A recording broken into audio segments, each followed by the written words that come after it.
देखंतु मैदा आउ custard powder रे आज आपण मानक गोटे टेस्टी केक बने के देखेबे आ बहुत बढ़िया लगिबो खाइबा पई। आपण माने चाहिए घरे एमती केक बनै परिवे।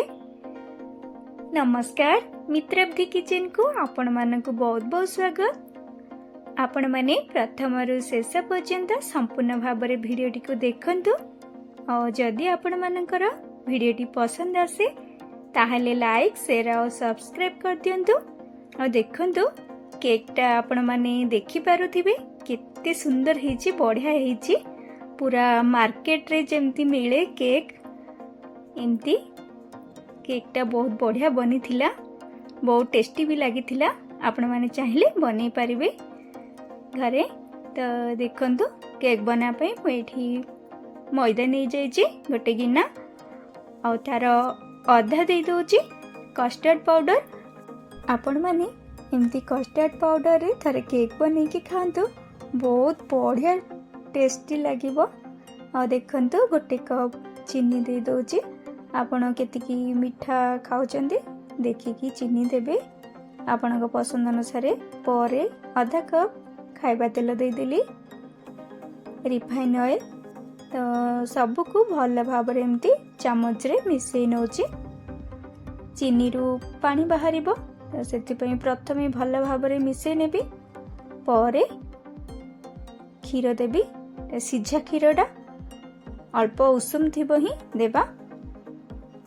मो चीनी दे देछि, आपण माने चाहिए चीनी को पाउडर करके भी दे पारिबे।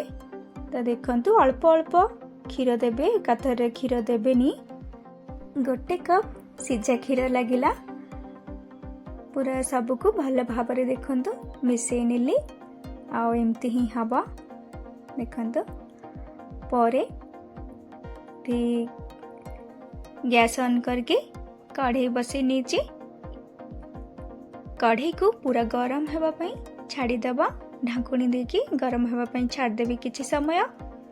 से समय भितरे देखंतु मठी ट्रुटी फ्रूटी नहीं जाइछि अल्प, सेथिरे अल्प टिके मैदा दे दउछि।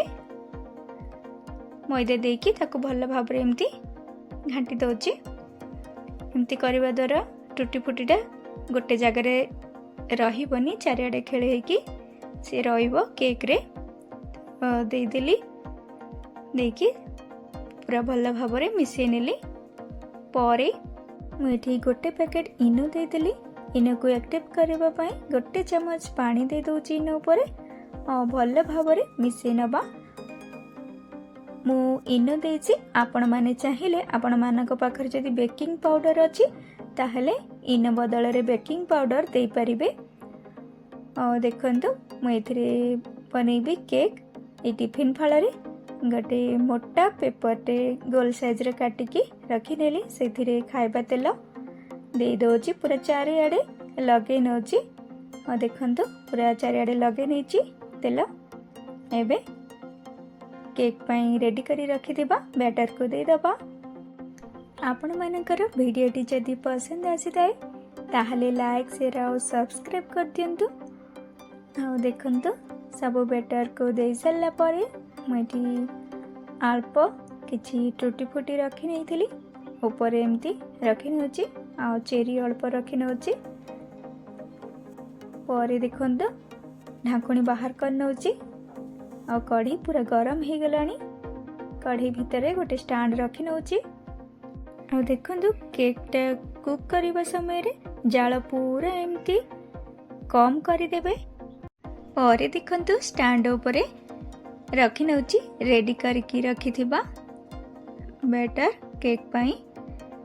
और ढाकुणी दे दउची। ढाकुणी देकी पूरा 40 मिनट सिझा पई छाड़ देथिली।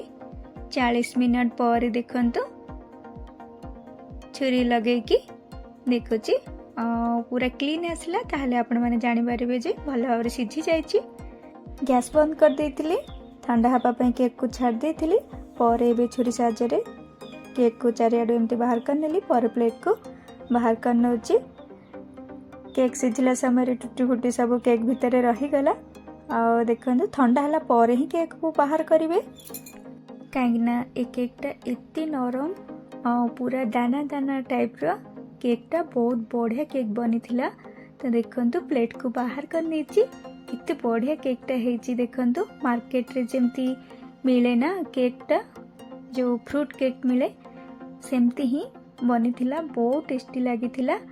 ଆଉ ଦେଖନ୍ତୁ କଟ୍ କରିକି ଆପଣମାନଙ୍କୁ ଦେଖାଉଛି କେକ୍ଟା କେତେ ବଢ଼ିଆ ହେଇଛି ଦେଖନ୍ତୁ। ଆପଣମାନେ ଚାହିଁଲେ ଘରେ ଏମିତି ଥରେ ବନେଇକି ଖାଆନ୍ତୁ, ବହୁତ ସ୍ୱାଦିଷ୍ଟ ଲାଗିବ। ପୁରା ଦାନା ଦାନା ଟାଇପ୍ର ହେଇକି କେକ୍ଟା ବହୁତ ବଢ଼ିଆ ବନିଥିଲା। ଆଉ ଦେଖନ୍ତୁ କେକ୍କୁ ପୁରା ପିସ୍ ପିସ୍ କରିକି କାଟିକି ରଖିଛି। ମାର୍କେଟରେ ଏମିତି ଯେଉଁ ଫ୍ରୁଟ୍ କେକ୍ଟା ମିଳେ ସେମିତି ହିଁ ଦେଖାଯାଉଛି ଦେଖନ୍ତୁ। ଆପଣମାନେ ଘରେ ଥରେ ବନେଇକି ଖାଆନ୍ତୁ। ଆଉ କେକ୍ଟା ବହୁତ ସ୍ୱାଦିଷ୍ଟ ଲାଗିଥାଏ ଦେଖନ୍ତୁ, କେତେ ବଢ଼ିଆ ଦେଖାଯାଉଛି। ଆଉ ଭିଡ଼ିଓଟି ଆପଣମାନଙ୍କୁ କେମିତି ଲାଗିଲା କମେଣ୍ଟ କରିକି ନିଶ୍ଚୟ ଜଣାଇବେ। ପ୍ରଥମରୁ ଶେଷ ପର୍ଯ୍ୟନ୍ତ ସମ୍ପୂର୍ଣ୍ଣ ଭାବରେ ଭିଡ଼ିଓଟିକୁ ଦେଖିଥିବାରୁ ଆପଣମାନଙ୍କୁ ବହୁତ ବହୁତ ଧନ୍ୟବାଦ। ଆଉ ଯଦି ଆପଣମାନଙ୍କର ଭିଡ଼ିଓଟି ପସନ୍ଦ ଆସିଥାଏ ତାହେଲେ ଲାଇକ୍, ସେୟାର ଆଉ ସବସ୍କ୍ରାଇବ୍ କରିଦିଅନ୍ତୁ।